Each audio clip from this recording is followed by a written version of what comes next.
Com um PIB um pouco maior do que 2 bilhões de dólares, a maioria das pessoas não pensa na Libéria como uma nação marítima, muito menos como um rolo compressor da navegação, mas é precisamente isso que ela é em termos técnicos. Mais de 4.400 navios, ou 12% do transporte marítimo global, estão registrados nesse pequeno país localizado na África Ocidental, que oficialmente torna a frota mercante da Libéria a segunda maior do mundo.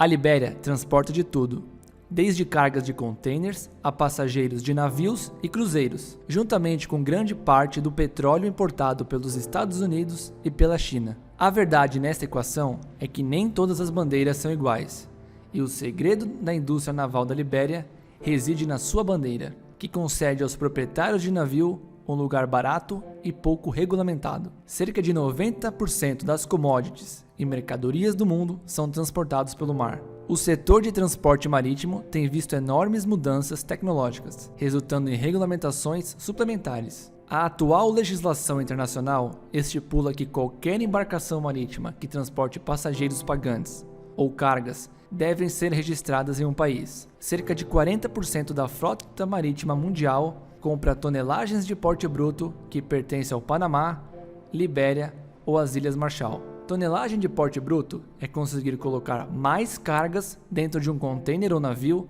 sem pagar mais por isso, ou pagar um valor abaixo do que geralmente seria pagado. Não é que o Panamá, a Libéria ou as Ilhas Marshall sejam potências industriais ou ofereçam serviços excepcionais. Em vez disso, oferecem maneiras sofisticadas de evitar impostos e regulamentações, uma prática conhecida como bandeira de conveniência. Você vê que os armadores, que são as pessoas que fazem o transporte marítimo nas embarcações, devem cumprir uma lista longa de códigos legais, como regulamentos sobre trabalho, tributação, segurança ambiental e outros códigos legais de extrema importância. Os termos de regra dependem inteiramente do país ao qual a embarcação pertence. Esse estado de bandeira é então obrigado a inspecionar o navio e emitir licença para esse navio, sua tripulação e equipamento, mesmo quando o navio está sob a lei do almirantado, que é como as disputas marítimas privadas são resolvidas. A perda do estado de bandeira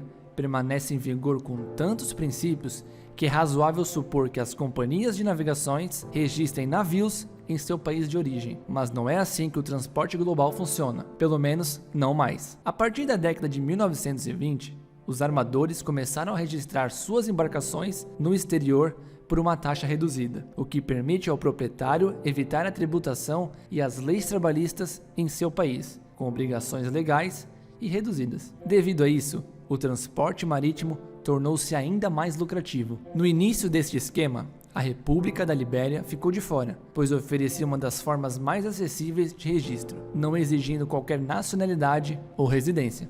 Foi um sucesso tão grande que na década de 1960, quando arvorar a bandeira de conveniência tornou-se uma prática comum na frota mercante da Libéria, classificado como o maior do mundo. Infelizmente, nas décadas de 1990 e 2000, o registro de navios da Libéria foi devastado quando o país caiu em duas guerras civis separadas. O governo na época, liderado por Charles Taylor, usou as receitas geradas pelo registro de navegação para pagar por um grande exército mercenário quando a credibilidade da Libéria sofreu um golpe nos negócios internacionais, e os armadores se distanciaram dessa violência e mudaram seu registro para o país rival, o Panamá.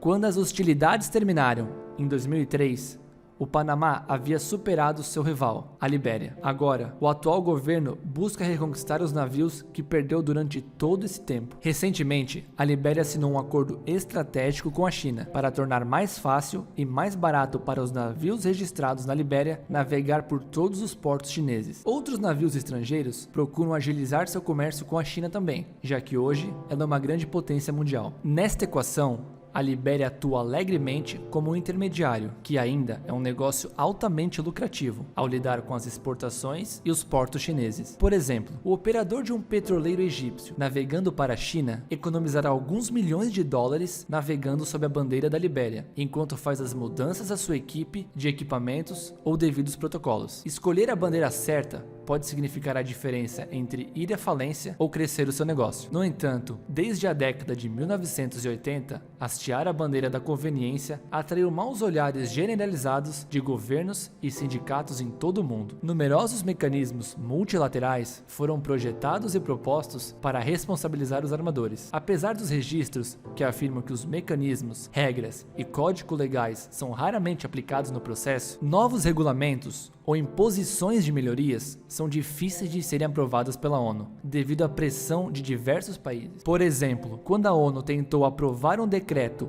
exigindo nações com bandeira, como a Libéria, limpassem seus navios ou tivessem um estado econômico na propriedade dos navios, a moção da ONU não conseguiu reunir assinaturas suficientes para esta lei entrar em vigor. Com tudo isso dito e feito, você pode estar pensando que a Libéria é uma nação próspera, mas isso não poderia estar mais longe da verdade. A economia local do país está em ruínas, com a inflação em torno de 25%, forçando muitas pequenas empresas locais a fecharem. Simultaneamente, a corrupção está acabando com o país, enquanto os preços dos alimentos aumentam a cada mês. Grande parte dos problemas decorre da eclosão do Ebola em 2014, que incentivou investidores e 8 grandes empresas a deixarem o país. O segundo grande problema veio em 2018, quando o exército da ONU, conhecido como os Capacetes Azuis, fizeram as malas e voltaram para suas casas, deixando para trás um estado de fraqueza e alerta no país. Em 2017, George Weah, um ex-astro de futebol, foi eleito presidente. Ele prometeu reduzir a pobreza e a corrupção,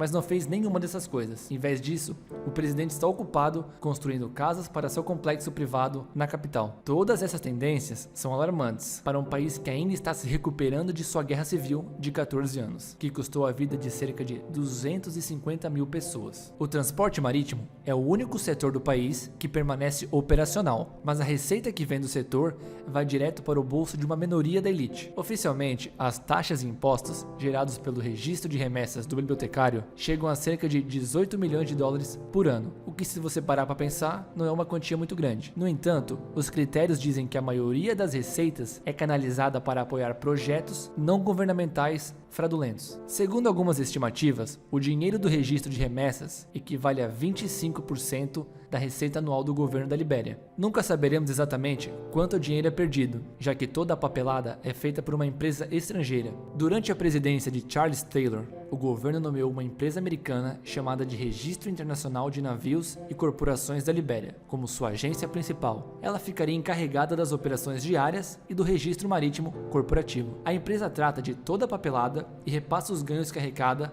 para o Tesouro da Libéria. Mas a empresa que leva o nome de Libéria está tão desassociada do país que até sua sede está localizada no estado da Virgínia, nos Estados Unidos. Ao mesmo tempo, a Agente da Virgínia tem cerca de 27 escritórios espalhados pelos principais centros marítimos. Hoje, alguns legisladores liberianos estão pedindo que o novo governo revise os contratos concedidos pelo governo anterior, incluindo a atividade da empresa da Virgínia. Mas é improvável que isso aconteça. Qualquer mudança na gestão do registro de navio criaria sérias complicações para milhares de armadores, que hasteiam a bandeira da Libéria, forçando a transferir seus registros para outras nações rivais, que oferecem a prática de hastear bandeira de conveniência. Portanto, se a Libéria revelasse as operações da The Virginia Company, o governo colocaria imediatamente em risco seu fluxo de receitas gerado por suas taxas de registros e impostos. Em uma última análise, a geoeconomia do registro de embarque da Libéria, por mais valiosa que seja, permanece fora de controle do Estado. E você? Já sabia dessas informações envolvendo a Libéria? Como você vê a situação da Libéria para os próximos anos? Me conte aqui nos comentários. Espero que você tenha gostado do vídeo e que ele tenha sido útil para você como forma de adquirir conhecimento. Peço que você deixe seu like, se inscreva no canal e deixe um comentário avaliando o vídeo, porque isso me ajuda muito a estar melhorando a qualidade dos conteúdos aqui para vocês. Obrigado por assistir esse vídeo, eu vou ficando por aqui. Até mais!